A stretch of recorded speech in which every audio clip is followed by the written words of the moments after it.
Queridos, vamos abrir nossas Bíblias no livro de Jó, no capítulo 42.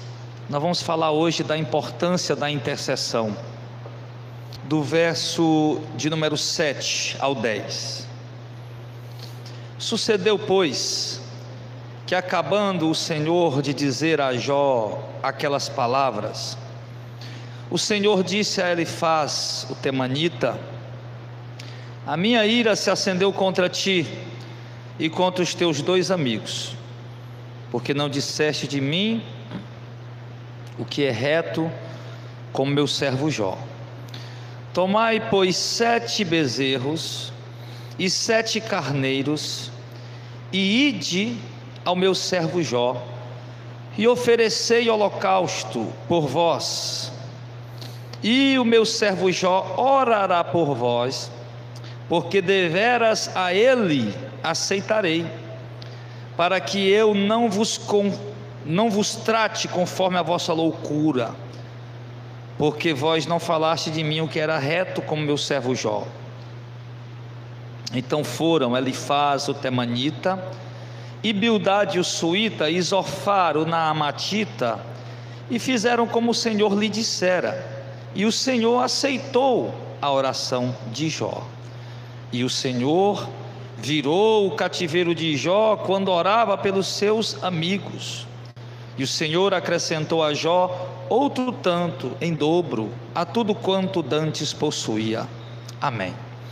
Queridos, antes mesmo de nós entrarmos aqui nos pontos fundamentais da intercessão, baseados na oração de Jó, nesse contexto que nós acabamos de ler, primeiro vamos analisar o que estava acontecendo, para a gente entender porque é que Jó tinha que orar pelos seus amigos, e porque é que só a intercessão de Jó é que Deus ia atender, e porque é que tanto Jó como seus amigos foram beneficiados com a sua intercessão.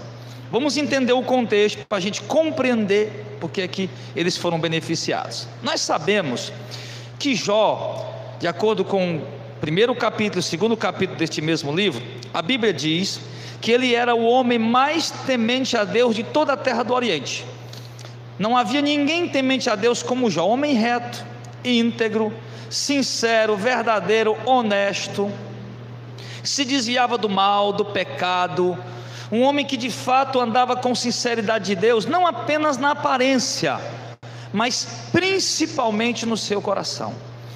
E este homem tão fiel a Deus, ele foi acometido por vários dissabores, por várias circunstâncias indesejáveis. E das circunstâncias dessaborosas, indesejáveis que Jó sofreu, nós podemos analisar algumas aqui rapidamente. Primeiro, Jó perdeu toda a riqueza. O texto diz que ele era o homem mais rico do Oriente, perdeu tudo, absolutamente tudo. Perdeu o gado que tinha, os bens materiais, tudo que ele tinha, ficou só com a sua casa, a sua esposa e os bens de dentro da própria casa, mas toda a fazenda, tudo, vamos colocar no contexto, de hoje, carro, imóveis, empresas, tudo. Jó quebrou, fechou tudo, acabou tudo literalmente. Isso foi um dos dessabores que ele sofreu. O segundo foi que Jó também perdeu os seus 10 filhos. Os 10 filhos morreram no único dia. Agora Jó, além de estar pobre, agora o homem que era tão rico agora não tem mais nada, não tem mais empresa, não tem mais funcionário, não tem mais empregados, serviçais. Agora os 10 filhos morreram, todos morreram no único dia, num acidente que a casa caiu sobre todos. Depois nós vemos que, além disso, como se isso já não fosse suficiente, Jó contrai uma doença de pele. Uma doença de pele, não necessariamente a lepra. Quando você lê a palavra lepra na Bíblia, você entenda que nem sempre aquela palavra lepra realmente é a lepra mesmo. É uma doença de pele qualquer. Nem em todos os casos é a lepra, tá? Porque o termo no original traduzido para lepra é o mesmo termo que se traduz para doenças de pele, e por isso que os tradutores preferiram colocar sempre lepra, mesmo não sendo lepra, mesmo sendo outra doença de pele, mas enfim, isso é o de menos. Então Jó contraiu uma das piores doenças que a humanidade já sofreu, que é a lepra, que ela entra no sangue, atinge os ossos, atinge a carne, atinge a pele, e ela vai roendo a pele do homem.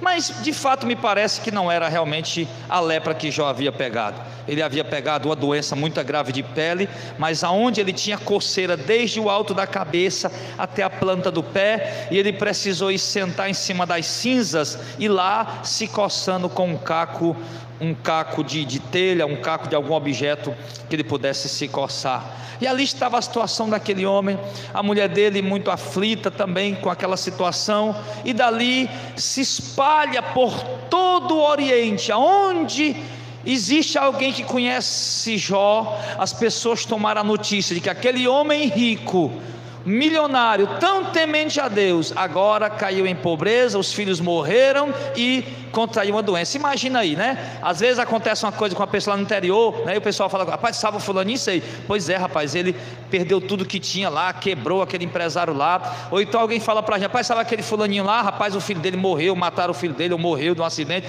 alguma coisa. Sabe o fulaninho lá? Rapaz, ele pegou uma doença, rapaz, está lá no hospital. Foi dessa forma, as pessoas saíram pelos lugares contando: rapaz, você lembra o Jó? Sabe o Jó? Sei.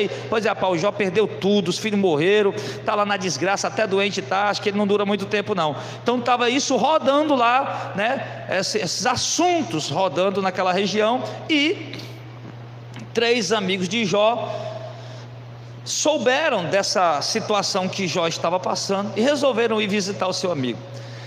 E vieram de longe para visitar Jó, e quando chegaram, encontraram Jó sentado lá, se coçando no seu sofrimento de luto, triste por tudo aquilo que estava passando. Os 3 amigos de Jó chegam, sentam-se ao redor de Jó, passam 7 dias assentados ao redor de Jó, em silêncio, sem dizer uma única palavra, sofrendo luto ali com Jó, aparentemente sofrendo luto ali com Jó, sim, mas depois dos 7 dias, como sinal de respeito, como sinal de silêncio, os amigos de Jó resolvem abrir a sua boca e falar alguma coisa. E o que os amigos de Jó falam não é uma palavra de consolo: Jó, rapaz, Deus está contigo, essa situação vai passar. Jó, Deus pode te dar mais filhos. Jó, Deus pode restaurar tuas riquezas. Jó, Deus pode restaurar tua saúde. Não, não foi nada disso. Mas chegaram, e quando abriram a boca para falar com Jó, ao invés de trazer uma palavra de conforto, de consolo, eles passaram a acusá-lo. Começaram a acusar a Jó, ao invés de consolar. Eles ficaram apontando: Jó, você está passando por isso, diz aí, confessa aí, rapaz, você traiu a sua mulher. Jó, você está passando por isso, confessa, você fez alguma coisa aí errada, você deve estar fazendo roubando alguém, alguma coisa você fez, Jó, confessa para nós isso aí. E começaram a acusar Jó. E nesses do capítulo 3 até o capítulo 41, nós vamos ver os amigos de Jó falando, acusando ele, Jó falando e se defendendo. Jó fala com os amigos, outra hora Jó fala com Deus, outra hora Deus fala com Jó. E os amigos de Jó ficam ali achando que estão tudo certo, né? Como aquele crente santarrão apontando o pecado de todo mundo, dizendo que a pessoa está passando por isso ou por aquilo, por causa de alguma coisa que ele fez. Porque isso no nosso meio é muito comum, né?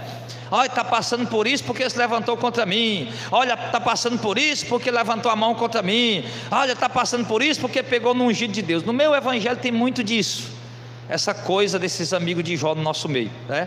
Para apontar alguma coisa que a gente está passando, faz questão de dizer que foi porque a gente fez alguma coisa contra eles, e quando na verdade não.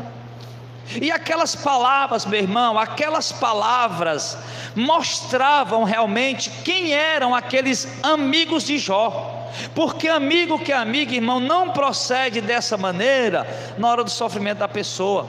Um amigo que é amigo, ele até pode repreender se de fato houver uma falta, se de fato houver um erro, se de fato houver um pecado, mas ele repreende tentando ajudar, tentando salvar, tentando resgatar, tentando levantar aquela pessoa, e não apenas acusando por acusar. Mas aqueles amigos de Jó, daquela forma como eles se expressaram, ficou revelado para nós aí no livro de Jó, que eles de fato não eram amigos, eles de fato tinham inveja de Jó, que eles de fato tinham, foi satisfeito com o que Jó estava passando. era contentes com o sofrimento de Jó, e satisfeitos com o sofrimento de Jó, e dizendo lá uns para os outros: olha, eu sabia que esse Jó não era fiel a Deus do jeito que ele parecia ser, não passa de um hipócrita, cara de santinho, mas na verdade era um depravado aí, pecando. Então, aquilo revelou o coração dos amigos de Jó, que não era um coração amoroso, não era um coração reto, não era um coração que realmente amava Jó. E aquelas palavras, queridos, aquelas palavras, ao entrar nos ouvidos de Jó, como todo ser humano nessa terra comum que Jó era, certamente a mágoa possa ter brotado em seu coração, porque ninguém que é afrontado, acusado, caluniado, criticado assim, injustamente, caluniado injustamente, tá? Ninguém é de ferro. Todos nós, ao sermos caluniados grossamente, injustamente, a mágoa brota de imediato em nosso coração, o ressentimento brota em nosso coração. Isso é comum do ser humano. E ali Jó, certamente, ao ouvir aquelas palavras, Jó ficou magoado, Jó ficou muito decepcionado e triste com a atitude dos seus amigos, quando na verdade deveriam ter procedido diferente, procedido de uma forma completamente oposta. E agora os amigos de Jó revelaram que o coração era maligno, e o coração de Jó está magoado, e Jó tenta se defender, tenta argumentar, dizendo que nunca, nem sequer olhou para a donzela para desejar ela, fez um contrato com os olhos dele para não fazer isso. Enfim, Jó começa a se justificar, começa a se defender, e mesmo assim os seus amigos continuam insistindo, aumentando a mágoa do coração de Jó. E ali os amigos de Jó acusam Jó, baseados, usando termos, dizendo que é vontade de Deus, que é palavra de Deus, ou que como se fosse Deus quem estivesse falando para eles. E esse diálogo se estende, e Jó ora, Jó fala com Deus, Jó se lamenta de tudo aquilo. E quando chega no final, no capítulo 42 que nós lemos, agora você já entendeu o contexto da situação, que os amigos de Jó na verdade não eram amigos de verdade, eram invejosos, que realmente estavam contentes, satisfeitos com o mal que havia caído sobre Jó, e Jó está magoado com eles por conta daquela decepção e traição por parte dos amigos dele, daquelas palavras agressivas. Agora Deus se dirige aos amigos de Jó e diz para eles: olha, tudo que vocês falaram de mim, nada foi certo, nada foi reto, vocês falaram como loucos. Agora eu vou dar uma chance para vocês. Eu estou parafraseando o texto, nós lemos 7, 8, 9 e 10 aí do capítulo 42. E Deus disse: eu vou dar uma chance para vocês escapar, para mim não tratar vocês de acordo com a ira que eu estou de vocês aqui, de acordo com a loucura de vocês, que não falaram o que é reto de mim, como meu servo Jó falou, que vocês não passam de hipócritas, de uns invejosos, de uns maldosos. Mas eu vou dar uma chance para vocês. Vocês vão pegar 7 bezerros, 7 carneiros, e vocês vão até Jó, e vão pedir a Jó, para Jó orar por vocês, para Jó interceder por vocês, e se Jó interceder por vocês, aí eu perdoo vocês. Foi essa a proposta que Deus colocou. Então aqui a gente já começa a ver, irmãos, o primeiro lado da intercessão. Primeiro lado da intercessão, que é que quem precisa de intercessão? Os pecadores. No caso aqui, analisando o texto, nós vemos que quem de fato estava em pecado não era Jó, mas eram os amigos dele. Quando na ótica humana quem devia orar eram os amigos de Jó, orar por Jó para Deus curar Jó, para Deus salvar Jó, libertar Jó, não. Os amigos de Jó é que precisaram de intercessão. Os pecadores, os que falharam, os que erraram, os que tropeçaram, os que achavam que estava certo, quando na verdade estavam errado, e argumentando palavras, achando que estavam cobertos de razão, eles é que precisavam de intercessão. Então entenda, irmão, os que falham, os que erram, os que tropeçam, é que precisam de intercessão. E como todos nós sabemos, que todos nós tropeçamos em algum momento, erramos em algum momento, falhamos em algum momento, pecamos em algum momento, então logo nós somos conscientes que todos nós precisamos da intercessão dos nossos irmãos. Eu me lembro de Paulo.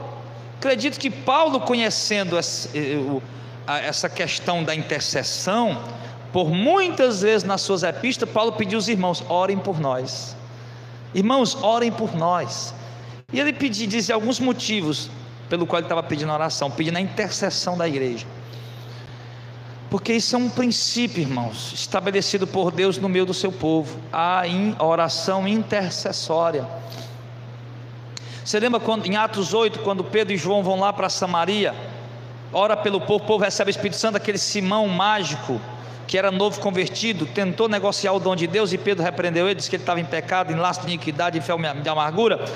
E aí Pedro disse: ore a Deus para ver se Deus perdoa o pecado de você. E o Simão disse: rapaz, ore vocês por mim, porque ele entendia a importância também, já entendia a importância da oração do povo de Deus.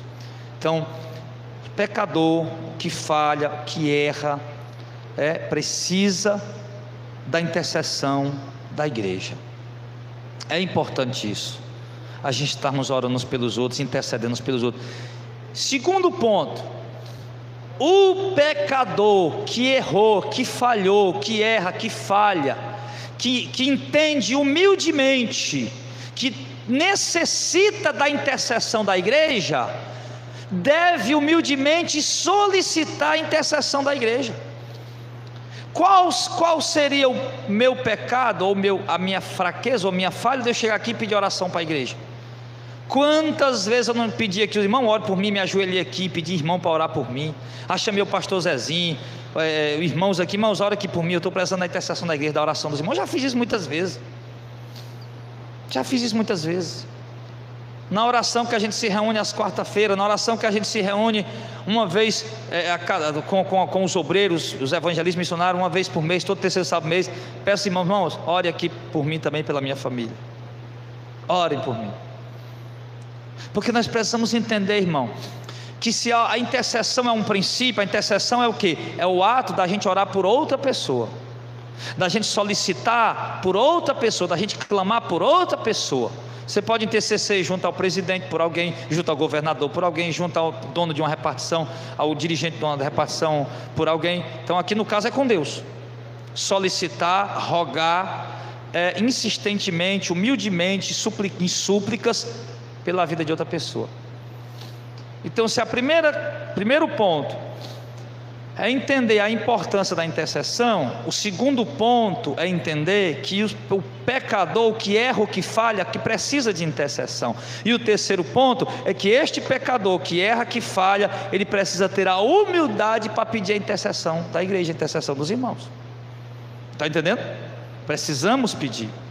Eu preciso pedir: irmãos, orem por mim, orem sempre por mim, peçam a Deus por mim, pela minha vida, pelo meu ministério, pela minha família. Preciso disso, eu preciso ter humildade para isso. Vocês precisam ter humildade para pedir os irmãos. Quando você estiver saudando os irmãos, não é aquele crente, é aquele crente que só anda, só pede oração, não. Entenda o sentido que eu estou colocando, tá?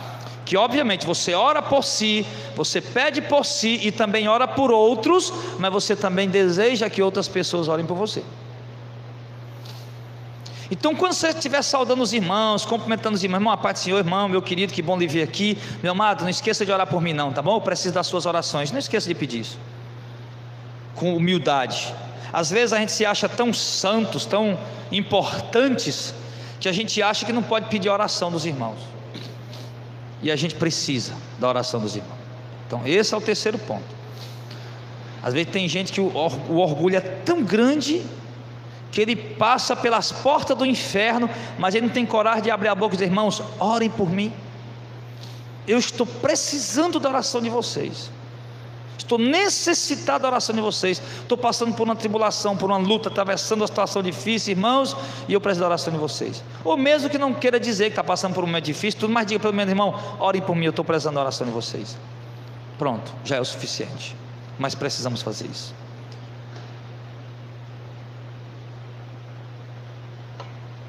Então, mas observa aqui, irmão, como Deus é tremendo. Olha a situação que Deus criou. Como os amigos de Jó foram quem ficaram acusando Jó, e como os amigos de Jó, quem ficaram acusando Jó, caluniando Jó, dizendo que Jó estava errado, que Jó estava em pecado, por isso que ele estava passando por aquilo. Aí Deus foi e disse para eles: olha, pois vocês vão ter que ir até Jó. Chega lá: Jó, ora por nós. Se Jó orar, eu poupo vocês. Quer dizer, Deus colocou assim uma coisa bem específica, irmãos, até mesmo para mostrar para aqueles camaradas que a pessoa que eles estavam acusando não era aquilo que eles estavam falando. Por isso que Deus só ia atender a oração se fosse a oração de Jó. Eu acho muito forte isso, irmãos. Elifaz, Bildade, eles não podiam ter ido orar? Bildade, Elifaz, vão orar vocês, vão orar para me perdoar vocês, mas não. Deus disse: ó, mesmo que vocês orar, eu não vou ouvir não. Eu quero que vocês vá pedir oração a Jó. Deus criou uma circunstância ali, irmão. Mas por que Deus criou essa circunstância? Para humilhar os amigos de Jó? Não. Pelo contrário, porque embora eles despertaram a ira de Deus pela loucura que eles cometeram, mas a graça de Deus, o amor de Deus é tão grande, que Deus queria tratar com eles para o bem deles, e ao mesmo tempo tratar com Jó para tirar a mágoa do coração de Jó, entendeu? Como se, por exemplo, eu fizesse uma raiva bem grande o Jacques ficar com raiva de mim. Eu digo: rapaz, eu errei com o Jacques mesmo, meu Deus do céu. Deus já tocou no meu coração, né? Já mostrou: pai, vou lá, Jacques, pai, Jacques, macho, ora por mim aqui, cara. Ora por mim aqui, em nome de Jesus. Quer dizer, isso aí, o Jacques que foi magoado por mim, que eu ofendi ele, que eu magoei ele, só a minha atitude humilde de ir pedir oração a ele, né? Aquilo já ia tirar a mágoa do coração dele. Olha como Deus é sábio para tratar essa coisa. Os amigos de Jó precisaram ter humildade, reconhecer que eles tinham errado, que é o próprio Deus quem disse, reconhecer que eles quem tinham errado, precisaram ter humildade de ir até Jó, e quando eles pediram a Jó a oração, Jó também tirou, a mágoa também saiu do coração de Jó. Que Deus tremendo nas suas obras, irmão. Que Deus maravilhoso nas suas obras. Eu olho aqui vejo várias pessoas casadas aqui, graças a Deus. E por isso, irmão, às vezes nós temos um parceiro de oração tremendo ao nosso lado, que são nossas esposas. E por isso, irmão, que às vezes é bom em casa a gente fazer isso. Minha filha, ore por mim, ore aqui pela minha vida. Ou então a mulher faz: meu filho, ore aqui por mim, faça uma oração por mim. Isso é importante, porque às vezes o casal, no sua luta do dia a dia, nos seus conflitos do dia a dia, que é normal isso, todo casal tem seus conflitos, tem suas desavenças, né? Eu acho que o casal mais manso aqui, a mulher mais mansa aqui, tem dia que ela vira uma cascavel dentro de casa, e o homem mais manso aqui, tem dia que ele vira um homem de pedra dentro de casa. Então por isso que algumas vezes, irmãos, e essa situação às vezes elas criam alguma mágoa no coração de um ou do outro. Por isso que em alguns momentos, algumas vezes é importante o marido orar pela mulher, a mulher orar pelo marido. Isso é muito bom, é muito importante. Porque nessa atitude de humildade, isso vai quebrando, né? Aquelas coisas que nasceram no coração, e a pessoa vai entendendo que foi só falha velha do homem mesmo, e pronto. Mas Deus coloca um princípio, e olha a importância da oração. Aí Bildade e seus amigos foram lá, Elifaz e seus amigos foram lá, pegaram os cordeiros, chegaram para Jó: rapaz, nós fizemos loucura, ora por nós aqui. Deus disse para nós pedir tua oração, ora por nós. E eu creio que aquele pedido de oração impactou Jó, depois de ouvir tanta ladainha dos amigos deles, a acusação. Pai, como é que esses caras me acusaram de tudo, agora estão pedindo oração a mim? Mas Jó não foi arrogante assim, não. Muito pelo contrário, Jó era um homem de Deus. Quando os amigos dele pediram oração a ele, não precisava nem falar, que Jó já estava entendendo que eles estavam arrependidos, que eles disseram, que Deus tinha falado com eles, que eles haviam reconhecido. E ali Jó vai e ora por eles, e a mágoa sai do coração de Jó, a inveja, a maldade sai do coração dos amigos dele. E no verso 10 diz o quê? Que quando Jó orava pelos seus amigos, Deus muda o cativeiro de Jó. Ou seja, o texto vai explicar para nós que o Senhor deu a Jó tudo quanto ele tinha antes, só que agora em dobro. Deus restaura os bens que Jó tinha, seus negócios, seus empreendimentos. Deus lhe dá mais 10 filhos novamente. 10 filhos Jó tem, com a mesma mulherzinha dele, 10 filhos. Pensa num casal de rei, né? Casal de rei danado. Aí Deus dá 10 filhos para eles de novo e restaura a saúde deles, de Jó. Muda tudo, irmão. Mas quando? Em que momento? Quando ele orava por aqueles que pareciam ser seus inimigos. Por isso que a Bíblia diz: orem pelos que vos perseguem. E nós erramos muito nisso, irmãos. Quando surge alguém que persegue a gente, que quer o mal da gente, que fala mal da gente, calúnia a gente, o que é que a gente espera? Que caia fogo do céu e mata aquele desgraçado. Não é isso que a gente espera? Às vezes Quando acontece alguma coisa com a gente, quando alguém faz alguma coisa, levanta alguma coisa, né? A gente joga logo a maldição. Ainda bem que não pega, né, irmão? Porque se pegasse, misericórdia. Já pensou que bastasse abrir essa boca e jogar a maldição nos outros, a maldição pegar? Então, mas a gente tem isso. Quando alguém faz alguma coisa com a gente, fica logo orando: meu Deus, pega logo esse infeliz, Senhor, joga ele fora, toma tudo que ele tem, bota ele aí na miséria aí, para ele passar para a prova, para ele saber que ele se levantou contra o homem de Deus, contra a mulher de Deus. Está errado, irmão. Deus não vai ouvir uma oração dessa aí, nunca. Uma oração de mágoa dessa aí, Deus não vai ouvir, não. Mas Jó, ele orou e foi pedir misericórdia a Deus. É isso que nós temos que fazer. O que cabe disso? Se o teu inimigo tiver fome, dá ele de comer. Teu inimigo tiver sede, dá ele de beber. Ora pelos que vos perseguem. Então, dentro desse contexto da oração, então é isso. Que foi que Jesus fez? O maior intercessor da história.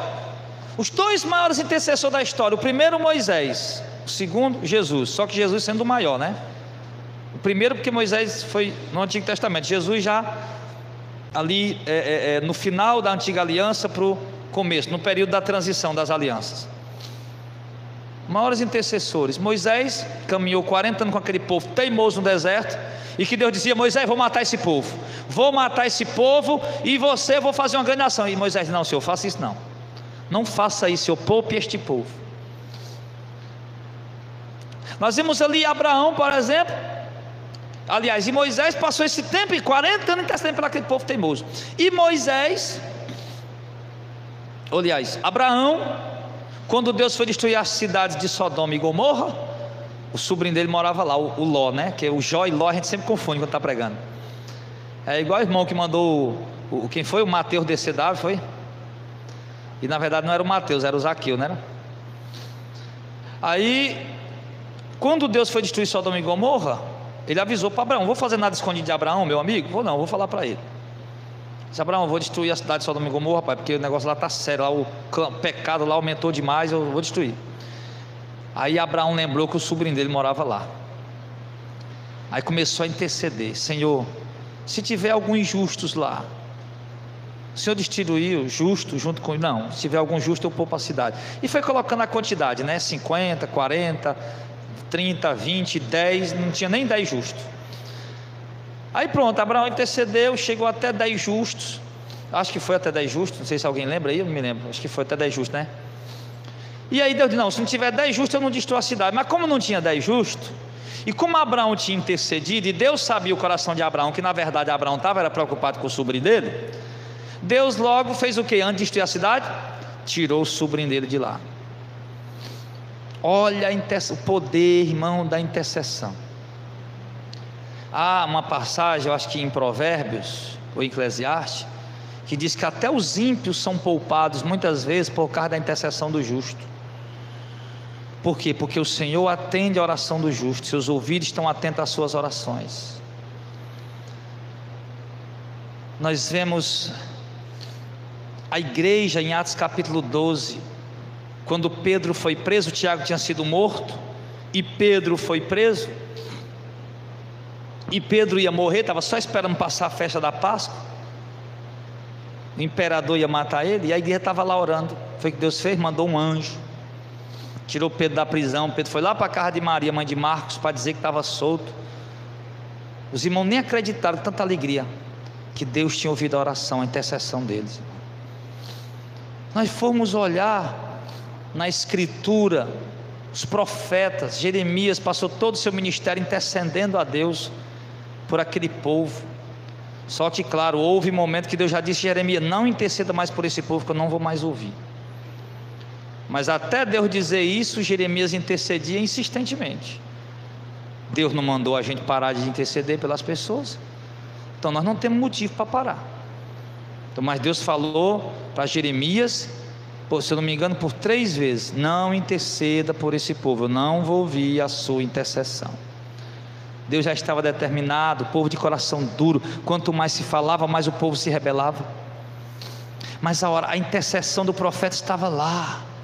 Isaías, Jeremias, Naum, Amós, Abacuque foram intercessores, irmãos, homens que intercederam, e que por causa da intercessão deles, irmão, Deus ia poupando o povo, Deus ia dando oportunidades, ia poupando. Nós precisamos, irmãos, interceder. Nós precisamos interceder pelo nosso casamento, pelo nosso lar, pela nossa família. Precisamos interceder pelos nossos pais, pelos nossos filhos, pelos nossos entes queridos. Precisamos interceder pela nossa liderança, por aqueles que nos pastoreiam, aqueles que nos ensinam, que nos doutrinam, por aqueles que nos apacentam, aqueles que Deus levantou para nos apacentar. Precisamos interceder pelos nossos obreiros, precisamos interceder uns pelos outros. A oração intercessória, ela precisa ser exercitada por nós. Todo dia a gente tem que ir lá em algum lugar, dobrar o joelho ou em pé ou sentado, mas pedir a Deus, interceder a Deus pelo nosso ministério, pela igreja, pela obra, pelas congregações da sede, Madalena, Pajuçara, Acaraú que está nascendo agora, a congregação online, tem muito irmão aí, e está ali intercedendo pelos lares, pelas famílias, pelos casamentos, intercedendo, irmãos, orando em prol do outro, rogando em prol do outro.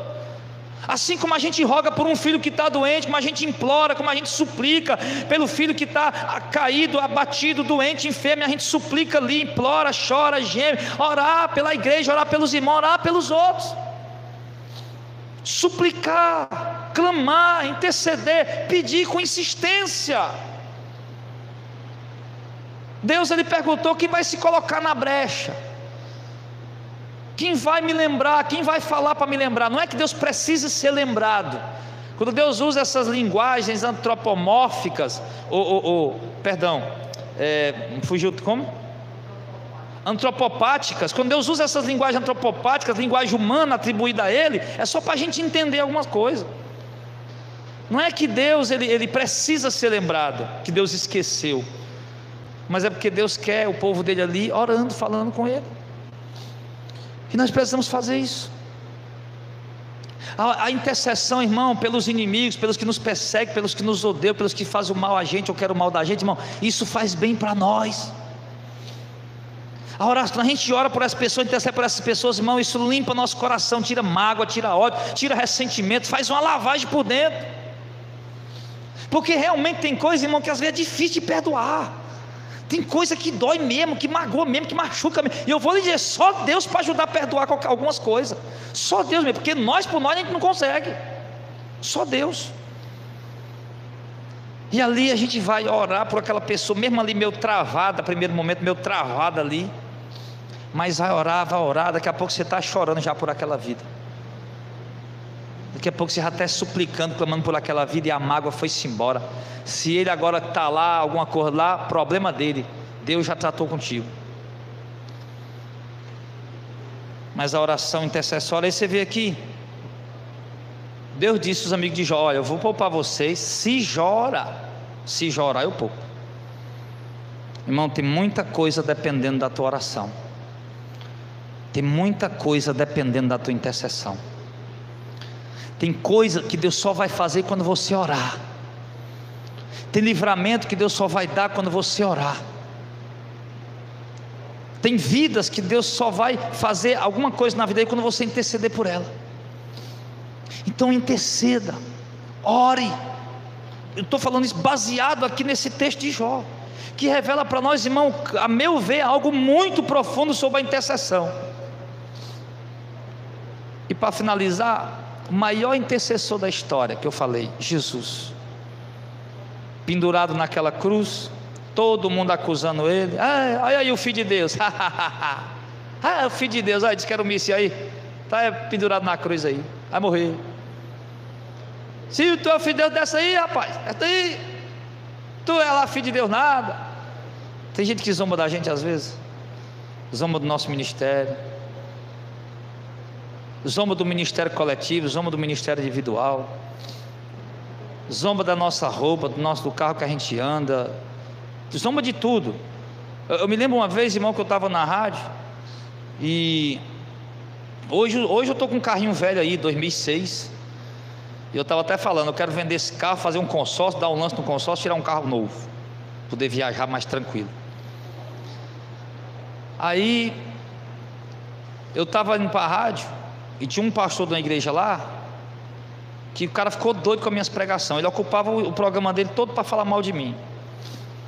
Aí um dia, por infelicidade, irmão, eu liguei o rádio para ouvir ele. E ele, parece que, ele disse que tinha investigado minha vida, né? Que a minha vida é fácil demais de investigar. Eu nasci e me criei na Madalena, no sertão do Ceará. É só ir lá de casa em casa e perguntar quem é o irmão Jardel, o pastor Jardel, filho de Antônio Lisbão, da Maria Helena. O pessoal vai dizer, pai, brincava aqui, jogava bila por aqui, jogava peão, cresceu, casou, passou uma época aí desmantelada aí, namorador, tal. Enfim, a minha vida está toda lá, a história está toda lá. E aí eu estava deitado um dia, de tardezinha, descansando um pouco, já perto de vir para o culto, já eram umas 4 e pouco. Aí eu liguei a rádio que eu fazia o programa, eu liguei, eu falei, qual o problema que está passando agora? Estava passando o programa desse pastor. Meu irmão, e foi bem na hora que ele começou a falar. Olha o que esse cara teve a coragem de falar, pelo amor de Deus, irmão. Sabe, coisa mesmo de pessoas que não tem noção das coisas. Mangou das minhas roupas, porque eu usava roupa simples, não usava roupa de grife.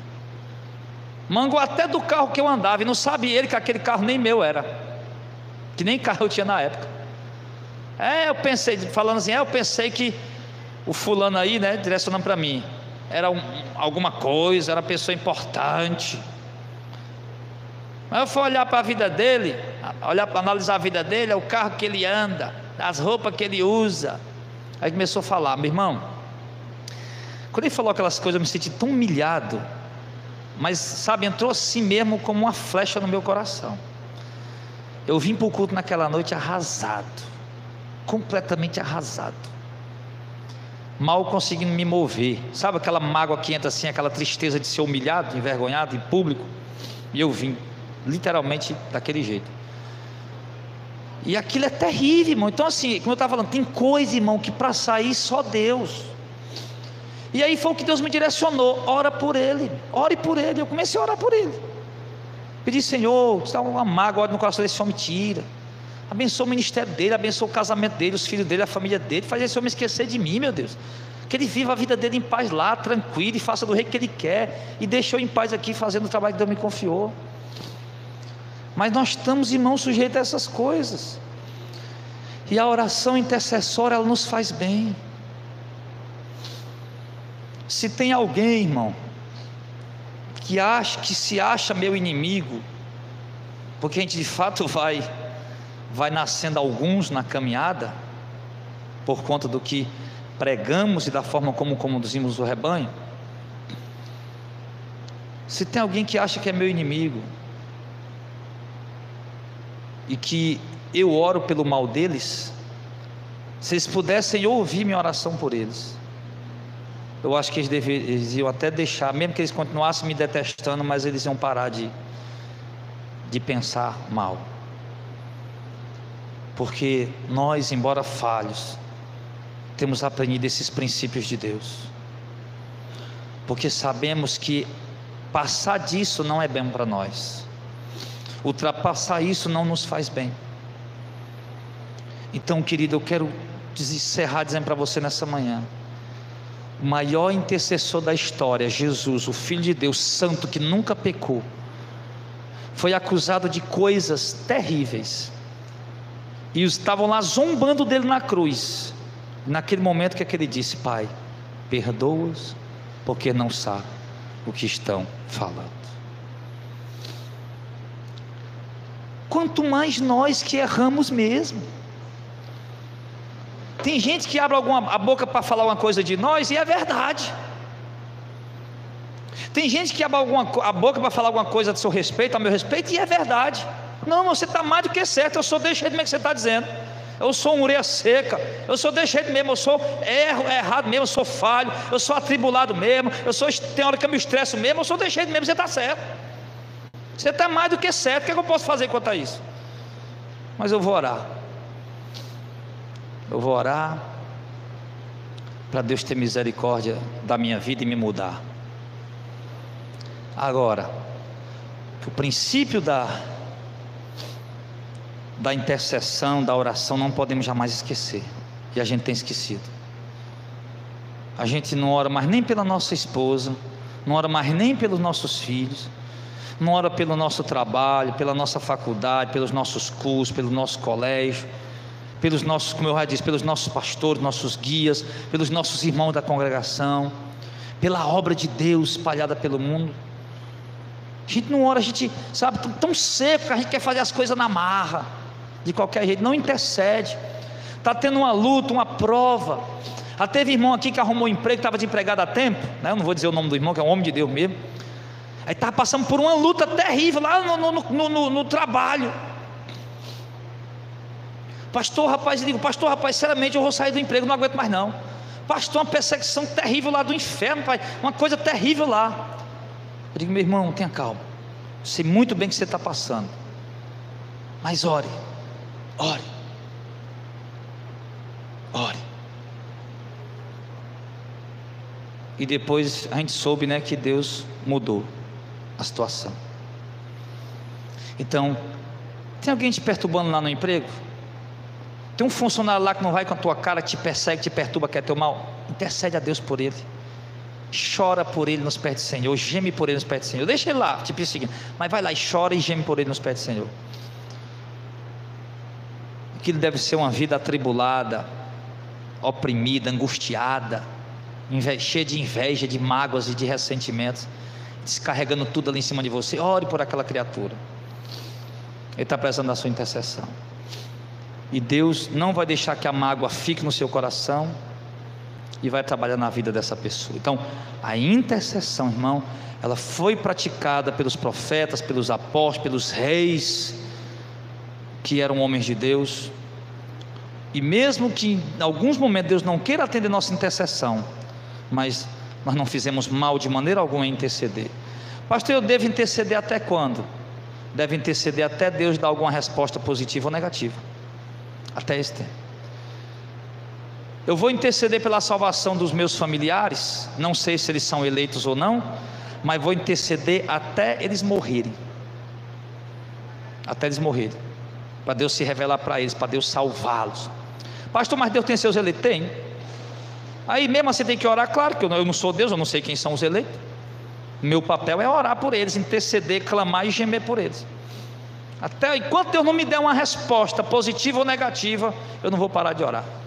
Eu vou interceder por eles e por tudo mais, querido, pelos seus negócios, pelo seu trabalho, pela sua empresa, pelos seus funcionários, pelos seus patrões, pela sua família, por tudo. Ora, intercede, tá? Clame a Deus em favor de outro, ok?